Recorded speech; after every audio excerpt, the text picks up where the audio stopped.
Bonjour à tous. Aujourd'hui, je vais vous présenter mon stage à la maison Johannes Boubé. Société filiale du groupe Carrefour, elle est également présente en ligne et à l'export, en Belgique par exemple, ou encore à Taïwan et Singapour. Le groupe Carrefour est composé de différentes enseignes, Hyper, Super avec Market, Proximité avec City et Contact, et Promocash ainsi que Proxy. La maison Johannes Boubé est composée de 7 sites, dont 3 de production et un siège social à Bordeaux, avec près de 550 employés et 306 millions de litres de vin commercialisés par an. J'ai passé les 6 derniers mois de ma vie professionnelle au sein du service des approvisionnements fabriqués. L'approvisionnement de produits fabriqués est très différent de celui des distribués qui n'ont qu'un fournisseur à gérer, la cave elle-même qui leur fournit les bouteilles en produits finis. Il n'y a donc pas d'étape de production.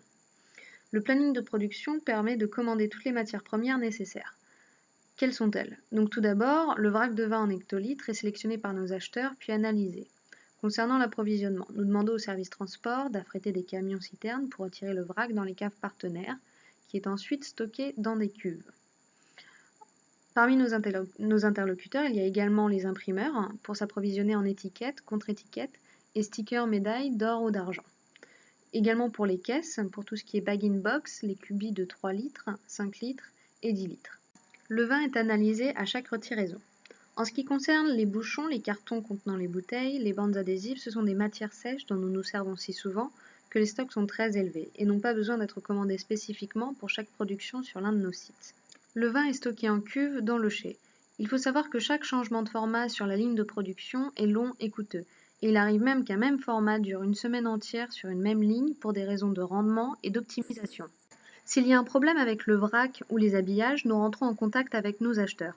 Évidemment, nous échangeons également quotidiennement avec les sites de production pour les retards, délais de production et manquants. L'entreprise utilise SAP, un outil de gestion qui permet de visualiser l'état dynamique des stocks, les dates de production, etc. Ce fut mon outil majeur lors de mon stage avec Excel. Le logiciel génère des besoins, ce qui permet de caler une production dans le planning avant que le produit ne passe en rupture.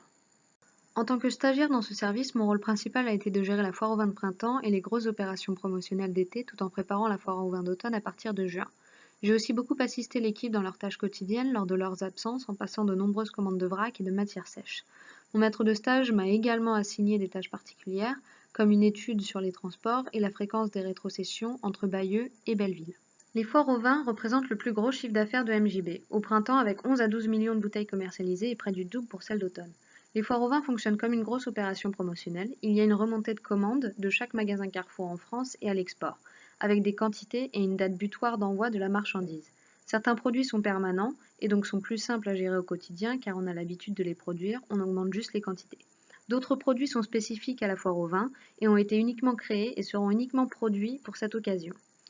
Donc tout d'abord, il y a la sélection du vin par enseigne, par les acheteurs qui nous communiquent la liste des produits fabriqués sélectionnés. La partie approvisionnement et production est importante, mais ne nécessite pas de tâches particulières, autres que la commande de vrac et des habillages en anticipation, une fois que la date de fabrication a été fixée et transmise par les sites en embouteillage. À cette étape, de nombreux challenges sont rencontrés, tels que des problèmes d'échantillons non conformes ou de retard transporteur. J'ai principalement rencontré le problème de la répartition pénurie. C'est quand la production est terminée, mais que pour certaines raisons, il n'y a pas assez de bouteilles par rapport à la remontée de commande initiale. Il faut alors faire une répartition équitable entre chaque site livreur et entre chaque client final.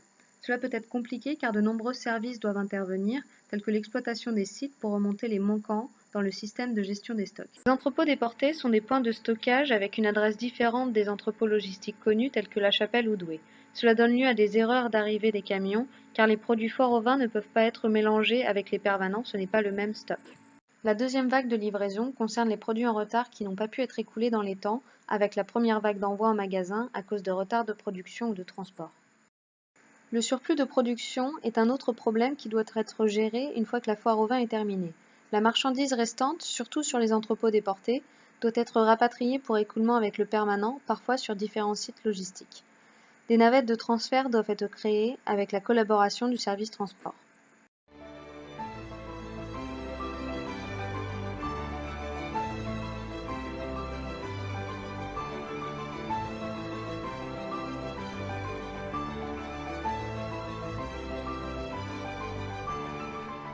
J'ai eu de nombreuses opportunités d'apprentissage. J'ai appris à utiliser SAP, à voir la gestion de suivi de production, à lisser un plan de charge.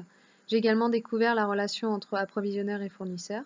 J'ai pu participer au Salon de l'agriculture de Bordeaux.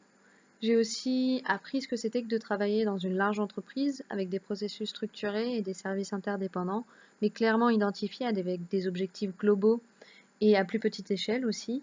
J'ai découvert et beaucoup aimé travailler dans le milieu du vin, avec cette expertise toute particulière d'approvisionnement des matières sèches et surtout du vrac, hein, donc cette spécificité du vin très intéressante, qui est un liquide qui doit être approvisionné par citerne via l'embouteillage, et aussi ce contrôle qualité et cette stabilité du degré et de la température pour toujours satisfaire nos clients.